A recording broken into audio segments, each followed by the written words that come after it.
totally opposed.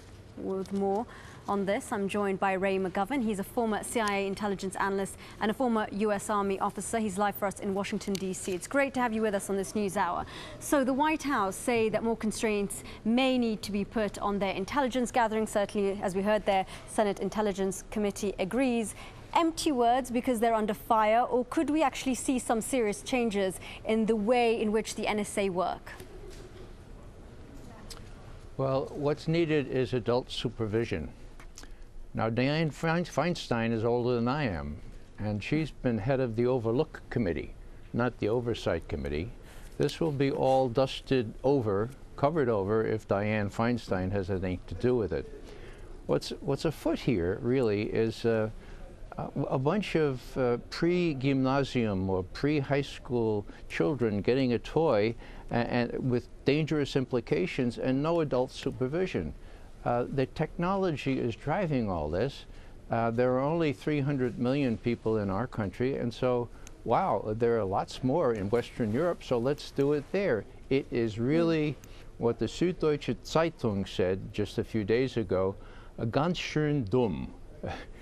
Literally, thoroughly, beautifully dumb, vernacular, really, really darn dumb.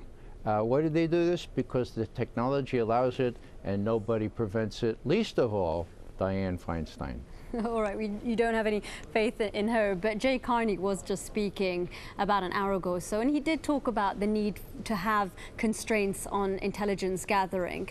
What kind of restrictions could he be talking about, or do you not also believe him? Well, he works for a president that really needs a backbone.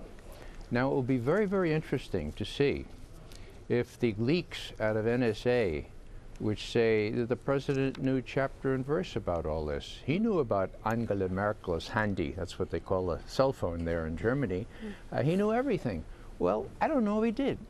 And this is Obama's chance to show that he can lead, and if he doesn't get rid of Clapper, the head of the National Intelligence Setup, who lied to the Senate Intelligence Committee and then said, well, I said things that were obviously erroneous, but the least untruthful thing.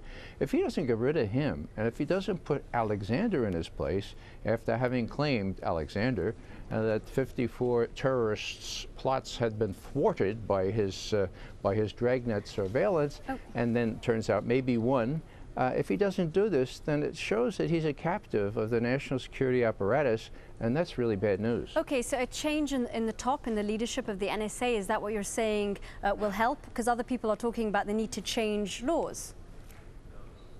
Well, they do need to change laws, and that is one of the things that Edward Snowden is very happy about. He's watched what's going on, and his worst fear, namely that he would have sacrificed his whole life and nothing would happen, well, that fear has been allayed. When we spoke to him just 4 weeks ago, he knew what was going on, and he was really reassured that what he did was not only masterfully designed and his safety assured for at least for a year, but that it had an effect. And we'll see if the congressmen and senators can stand up to what has become a very powerful lobby, the National Security Surveillance Lobby, if they can go back to the law, because the Fourth Amendment of our Constitution, which protects us against unreasonable searches and seizures, has been shredded.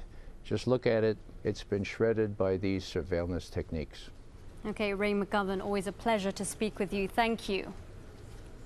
You're most welcome. Israel